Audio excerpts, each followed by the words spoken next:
A graça e paz, bem-vindos a mais um devocional onde nós lemos a Bíblia de Gênesis a Apocalipse, todo dia um pouquinho e refletimos nas palavras do Senhor. Vamos fazer uma oração? Obrigado, Senhor, por mais esse dia, por mais essa oportunidade de poder ler a Tua palavra, de poder aprender mais de Ti. Guia-nos, Senhor, nessa leitura, guia-nos nesse devocional, para que nós recebamos de Ti para os nossos corações e para as nossas vidas. Isso é o que eu te peço e te agradeço, em nome de Jesus. Amém. E sem mais delongas, vamos para o devocional de hoje, começando lá em Números 4, do verso 1 até o 5:31, que a palavra de Deus diz o seguinte: Então o Senhor disse a Moisés e a Arão: Realizem um censo dos membros dos clãs e das famílias da divisão coatita da tribo de Levi. Façam uma lista de todos os homens de 30 a 50 anos, qualificados para servir na tenda do encontro. Olha que interessante. Aqui os homens que servem na tenda do encontro, enquanto os homens são considerados homens com 20 anos e podem ir para o exército com 20 anos, lá em Israel, os sacerdotes, as pessoas que servem na tenda do encontro, têm de 30 a 40 anos. E uma coisa interessante, se vocês lembram lá de Levíticos, os sacerdotes, as pessoas que estavam na tenda, eles tinham que ter conhecimento de várias coisas. Eles tinham que ter conhecimento das leis de Deus, eles tinham que ter algum conhecimento de medicina, porque eles eram os que verificavam se a pessoa tinha lepra, se a pessoa tinha sarna, se a pessoa se a casa estava infestada por mofo.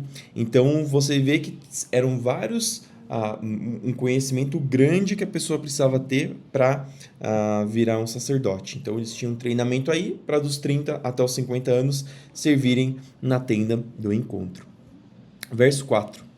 Os deveres dos coatitas na tenda do encontro serão relacionados aos objetos mais sagrados. Quando o acampamento se deslocar de um lugar para o outro, Arão e seus filhos entrarão primeiro na tenda do encontro para remover a cortina interna e usá-la para cobrir a arca da aliança. Depois, cobrirão a cortina interna com um couro fino e por cima do couro estenderão uma peça única de pano azul. Por fim, colocarão no devido lugar as varas usadas para transportar a arca. Em seguida, estenderão um pano azul sobre a mesa onde ficam expostos os pães da presença, e sobre o pano azul colocarão as tigelas, as colheres, as jarras e as vasilhas para as ofertas derramadas e o pão da presença. Sobre tudo isso estenderão um pano vermelho e por cima dele uma cobertura de couro fino. Por fim, colocarão no devido lugar as varas usadas para transportar a mesa. Depois, cobrirão com um pano azul o candelabro, suas lâmpadas, os cortadores de pavio, os apagadores e as vasilhas especiais para o óleo. Cobrirão o candelabro e seus acessórios com couro fino e os colocarão sobre o suporte usado para transportá-los. Em seguida, estenderão um pano azul sobre o altar de ouro e cobrirão o pano com couro fino. Por fim, colocarão no devido lugar as varas usadas para transportar o altar. Os demais utensílios usados no serviço do santuário serão embrulhados em pano azul, cobertos com couro fino e colocados sobre o suporte usado para transportá-los. Removerão as cinzas do altar de sacrifícios e cobrirão com um pano roxo.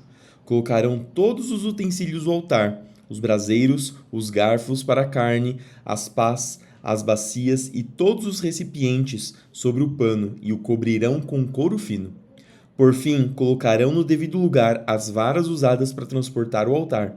O acampamento estará pronto para se deslocar quando Arão e seus filhos tiverem terminado de cobrir o santuário e todos os objetos sagrados. Os coatitas virão e transportarão tudo até o lugar de destino. Contudo, não tocarão nos objetos sagrados, pois se o fizerem, morrerão. Estes são os utensílios da tenda do encontro que os coatitas transportarão. Eleazar, filho do sacerdote Arão, será responsável pelo óleo usado no candelabro, pelo incenso perfumado, pelas ofertas diárias de cereal e pelo óleo da unção. De fato, será responsável por todo o tabernáculo e tudo que nele há, incluindo o santuário e seus objetos. Então o Senhor disse a Moisés e a Arão: Não permitam que os clãs coatitas sejam eliminados do meio dos levitas.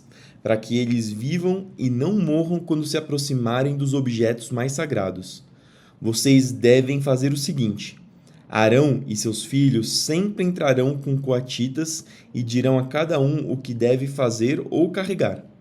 Os coatitas jamais entrarão para ver os objetos sagrados, nem mesmo por um momento, pois se o fizerem, morrerão. O Senhor disse a Moisés: Realize um censo dos membros dos clãs e das famílias da divisão gersonita da tribo de Levi. Faça uma lista de todos os homens de 30 a 50 anos qualificados para servir na tenda do encontro. Os clãs gersonitas serão responsáveis pelo serviço geral e pelo transporte de cargas. Levarão as cortinas do tabernáculo, a tenda do encontro com suas coberturas, a cobertura externa de couro fino e a cortina da entrada da tenda do encontro. Levarão também as cortinas divisórias do pátio ao redor do tabernáculo e do altar, a cortina da entrada do pátio, as cordas e todos os objetos relacionados ao seu uso. Os gersonitas são responsáveis por todos esses itens. Arão e seus filhos orientarão os gersonitas a respeito de suas funções, seja o transporte dos objetos ou a execução de outras tarefas. Encarregarão os gersonitas daquilo que devem transportar. Essas são as funções dos clãs gersonitas na tenda do encontro. Prestarão contas de suas responsabilidades diretamente a Itamar, filho do sacerdote Arão. Registre agora os nomes dos membros dos clãs e das famílias da divisão merarita da tribo de Levi. Faça uma lista de todos os homens de 30 a 50 anos, qualificados para servir na tenda do encontro. Sua única função na tenda do encontro será transportar cargas. Levarão as armações do tabernáculo, os travessões, as colunas e as bases, as colunas das divisórias do pátio com suas bases, estacas e cordas, e todos os utensílios e objetos relacionados ao seu uso. Encarregue cada um por nome daquilo que deve transportar. Essa é a função dos clãs meraritas na tenda do encontro. Prestarão contas de sua responsabilidade diretamente a Itamar, filho do sacerdote Arão. Moisés, Arão e os líderes da comunidade fizeram uma lista com os nomes dos membros da divisão coatita, de acordo com seus clãs e famílias. A lista incluía todos os homens de 30 a 50 anos, qualificados para servir na tenda do encontro, totalizando 2.750 de acordo com seus clãs. Esse foi, portanto, o total dos membros dos clãs coatitas qualificados para servir na tenda do encontro. Moisés e Arão os registraram conforme o Senhor havia ordenado por meio de Moisés. Fizeram uma lista da divisão gersonita de acordo com seus clãs e famílias.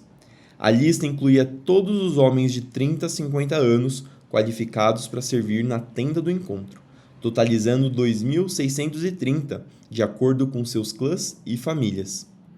Esse foi, portanto, o total dos membros dos clãs gersonitas qualificados para servir na tenda do encontro. Moisés e Arão os registraram conforme o Senhor havia ordenado. Fizeram uma lista da divisão merarita de acordo com seus clãs e famílias. A lista incluía todos os homens de 30 a 50 anos, qualificados para servir na tenda do encontro, totalizando 3.200. Esse foi, portanto, o total dos membros dos clãs meraritas. Moisés e Arão os registraram conforme o Senhor havia ordenado por meio de Moisés. Assim, Moisés, Arão e os líderes de Israel fizeram uma lista de todos os levitas de acordo com seus clãs e famílias. O total de homens de 30 a 50 anos qualificados para servir na tenda do encontro e para transportá-la foi de 8.580. Quando registraram seus nomes, conforme o Senhor havia ordenado, encarregaram cada homem de sua tarefa e lhe disseram o que deviam transportar. Desse modo, o registro foi completado, conforme o Senhor havia ordenado a Moisés. O Senhor disse a Moisés: ordene os israelitas que removam do acampamento todo aquele que sofrer de lepra ou fluxos corporais, ou que tiver tornado cerimonialmente impuro ao tocar num cadáver. Isso se aplica tanto a homens como a mulheres, para que não contaminem seu próprio acampamento, onde eu habito no meio deles. Os israelitas fizeram conforme o Senhor havia ordenado a Moisés e removeram essas pessoas do acampamento. Isso também por questão higiênicas. Então, como a gente já falou, diversas leis que Deus deu são consideradas leis higiênicas que faziam com que o povo que não tinha o conhecimento de medicina, de saúde que nós temos atualmente, para que eles se preservassem. Imagina uma pessoa com lepra num acampamento onde existiam milhões de pessoas que poderiam espalhar aí fazer uma endemia e matando diversas pessoas. Então, para evitar isso, essas pessoas que corriam o risco de terem alguma coisa que fosse contagiosa eram afastadas do acampamento. Então o Senhor disse a Moisés: dê as seguintes instruções ao povo de Israel. Se alguém do povo, homem ou mulher, ofender ao Senhor prejudicando outra pessoa, será culpado. Confessará seu pecado e pagará a indenização completa pelo dano causado, com um acréscimo de 1/5 do valor, e entregará o total à pessoa prejudicada. Olha que interessante. Se alguém do povo ofender ao Senhor prejudicando outra pessoa. Então, o ato de prejudicar outra pessoa não é simplesmente um ato contra outra pessoa, mas um ato contra o Senhor. Isso possivelmente deve ser também por conta dessa ideia de que as pessoas não pertencem a si mesmas, as pessoas pertencem ao Senhor. Então, quando um deles insulta, faz algum mal para um filho de Deus, então ele ao mesmo tempo está insultando ao Senhor também, está ofendendo ao Senhor. Mas, se a pessoa prejudicada não tiver parentes próximos para receber a indenização, o valor pertencerá ao Senhor e será entregue ao sacerdote. O culpado também levará um carneiro como sacrifício para fazer expiação por ele. Todas as ofertas sagradas que os israelitas levarem ao sacerdote serão dele.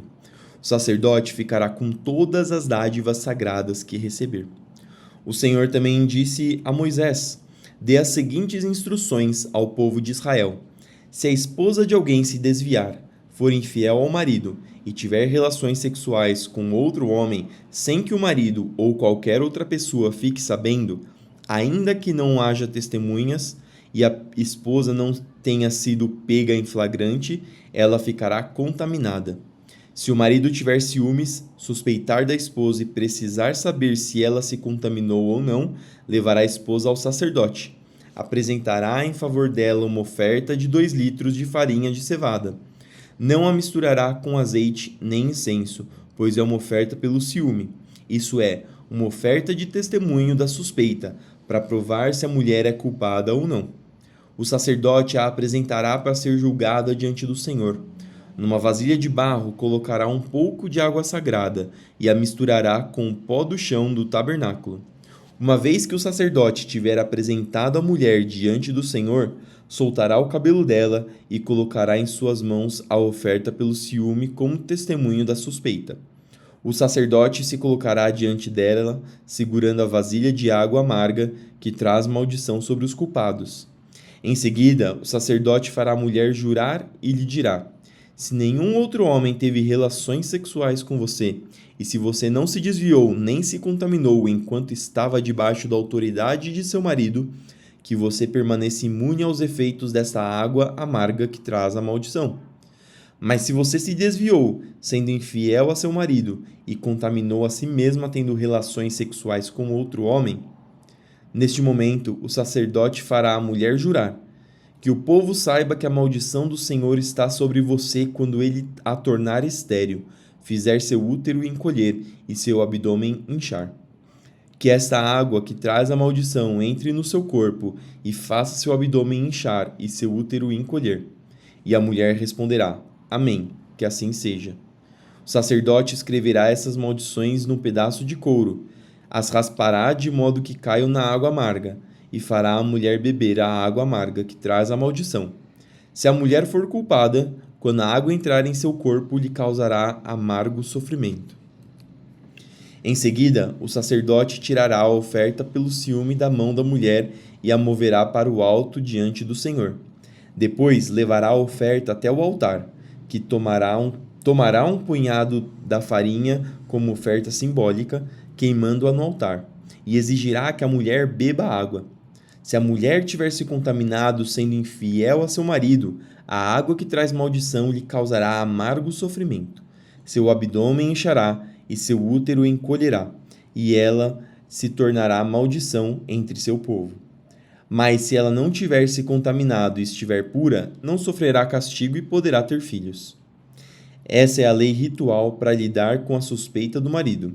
Se uma esposa se desviar e se contaminar enquanto estiver debaixo da autoridade do marido, ou o marido tiver ciúme e suspeitar que sua esposa foi infiel, ele a apresentará diante do Senhor, e o sacerdote aplicará em sua totalidade essa lei ritual.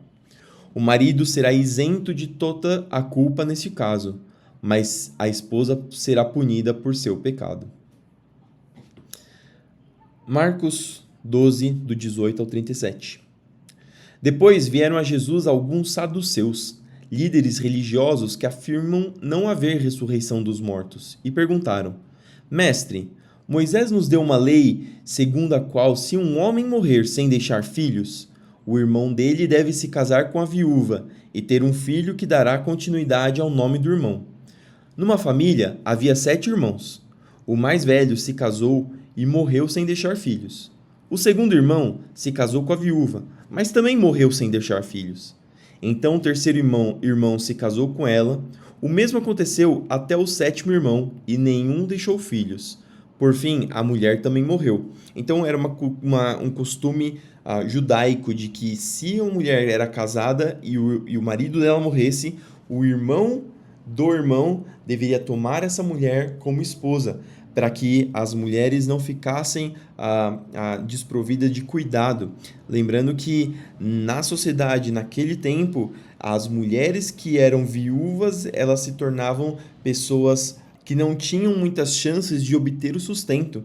O homem trazia o sustento para casa, então essas mulheres acabavam ficando desamparadas.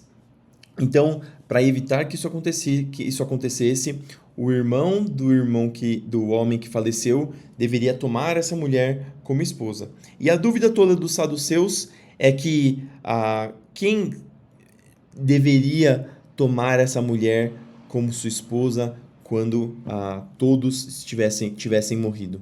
23. Diga-nos, de quem ela será esposa na ressurreição? Porque eles estavam tentando provar que não havia ressurreição, ou seja, que a nossa vida acabava aqui nessa terra e nada acontecia depois disso. Afinal, os 7 se casaram com ela. Jesus respondeu: o erro de vocês está em não reconhecerem as Escrituras nem o poder de Deus. Pois, quando os mortos ressuscitarem, não se casarão, nem se darão em casamento, não será mais necessário que isso aconteça. Nesse sentido, serão como os anjos do céu. Agora, quanto a haver ressurreição dos mortos, vocês não leram a esse respeito nos escritos de Moisés? No relato sobre o arbusto em chamas? Deus disse a Moisés: eu sou o Deus de Abraão, o Deus de Isaque e o Deus de Jacó. Portanto, ele é o Deus dos vivos e não dos mortos. Vocês estão completamente enganados. Um dos mestres da lei estava ali ouvindo a discussão. Ao perceber que Jesus tinha respondido bem, perguntou: de todos os mandamentos, qual é o mais importante? Jesus respondeu: o mandamento mais importante é este: ouça, ó Israel, o Senhor de nosso Deus é o único Senhor. Ame o Senhor, seu Deus, de todo o coração, de toda a sua alma, de toda a sua mente e de todas as suas forças. E o segundo é igualmente importante: ame o seu próximo como a si mesmo. Nenhum outro mandamento é maior do que esse. Então, as leis se resumem nesses 2 mandamentos. O primeiro é amar o Senhor de todo o seu coração, de toda a sua alma, sua mente e suas forças. O segundo é amar o seu próximo como a si mesmo. Nenhum mandamento é maior do que esses. E outra, os mandamentos derivam disso. Então, às vezes, as pessoas costumam tomar o cristianismo como uma religião que proíbe as pessoas de fazerem várias coisas, quando na realidade é o contrário. Então você tem as 10 leis, os 10 mandamentos dizendo: não matarás, não roubarás, não adulterarás, não dará falso testemunho. E você tem aí vários nãos, como se fossem diversas proibições. Claro que esses mandamentos são para evitar que as pessoas façam coisas que são claramente ruins. Mas é o contrário. O mandamento principal é: ame o seu próximo como a si mesmo. Se você ama o seu próximo, se você está verdadeiramente seguindo essa lei, então você não rouba o seu próximo. Se você ama o seu próximo, você não adultera. Se você ama o seu próximo, você não dá falso testemunho contra outras pessoas. Então, você percebe que não é os nãos, mas sim os sims. E esses sims que fazem com que nós, por amor a Deus e aos outros, nós evitemos algum, ou não façamos, nos abstamos de algumas atitudes. E é claro que para diversas pessoas é um pouco mais fácil de você memorizar ou de você aprender o não. Quando você está ensinando uma criança, você não ensina o que é energia elétrica para que ela evite colocar o dedo na tomada. Primeiro você fala para a criança: não coloca o dedo na tomada, não coloca o dedo na tomada. Conforme ela cresce, ela vai aprendendo o porquê que ela não pode colocar o dedo na tomada. A mesma coisa com Deus. Lembra que eu falei que todas essas leis que são colocadas no começo, antes de Jesus, quando o povo está conhecendo a Deus, é justamente para que o povo conheça a Deus e para que o povo comece a se instruir na vontade de Deus. Então, da mesma forma que nós falamos para uma criança: não coloca o dedo na tomada, ao invés de falar existe energia, e se você colocar o dedo na tomada, você vai ter uma consequência ruim para sua vida. Da mesma forma, Deus colocou diversas restrições para que nós possamos aprender mais facilmente e depois, conforme nós compreendemos a vontade de Deus, nós comecemos a entender o porquê que essas leis, o porquê que essas restrições nos foram dadas. Verso 32. O mestre da lei respondeu: muito bem, mestre. O Senhor falou a verdade ao dizer que há só um Deus e nenhum outro. E sei que é importante amá-lo de todo o meu coração, de todo o meu entendimento e de todas as minhas forças, e amar o meu próximo como a mim mesmo. É mais importante que oferecer todos os holocaustos e sacrifícios exigidos pela lei. Ao perceber o quanto o homem compreendia, Jesus disse: você não está longe do reino de Deus. Depois disso, ninguém se atreveu a lhe fazer mais perguntas. Mais tarde, enquanto ensinava o povo do templo, Jesus fez a seguinte pergunta: por que os mestres da lei afirmam que Cristo é o filho de Davi? O próprio Davi, falando por meio do Espírito Santo, disse: o Senhor disse ao meu Senhor: sente-se no lugar de honra à minha direita, até que eu humilhe seus inimigos debaixo de seus pés. Uma vez que Davi chamou o Cristo de meu Senhor, como ele pode ser filho de Davi? E a grande multidão o ouvia com prazer. Salmos 48, do 1 ao 14. Cântico, salmo dos descendentes de Corá. Grande é o Senhor e muito digno de louvor, na cidade de nosso Deus, em seu santo monte. O monte Sião, o santo monte, é alto e magnífico. Toda a terra se alegra em vê-lo. É a cidade do grande rei. O próprio Deus está em suas torres e se revela como seu protetor.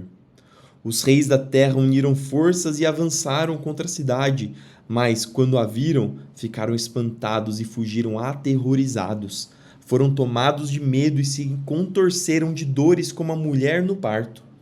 Tu os destruíste como nos navios de Tarsis, despedaçados por um forte vento do leste. Tínhamos ouvido falar da glória da cidade, mas agora vimos com os próprios olhos a cidade do Senhor dos Exércitos. É a cidade de nosso Deus, que a manterá segura para sempre. Ó Deus, em teu amor meditamos enquanto adoramos em teu templo.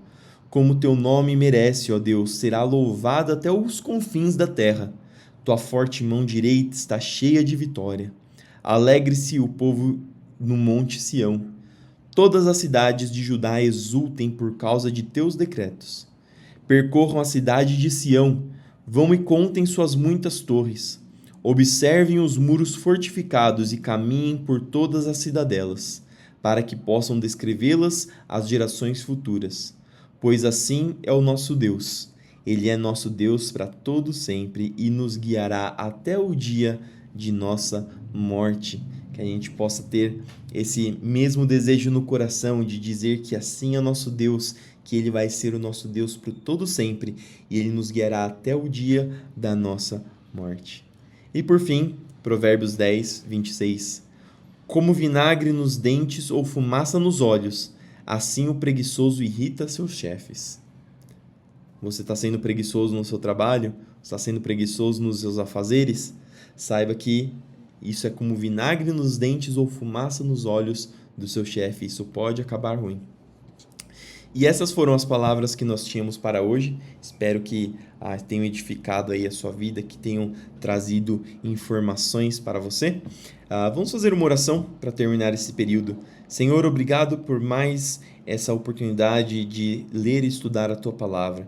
Abençoa para que nossas mentes absorvam tudo isso que nós lemos hoje, para que nós possamos, Senhor, continuar pensando, continuar meditando e continuar aplicando aquilo que o Senhor trouxe para as nossas vidas.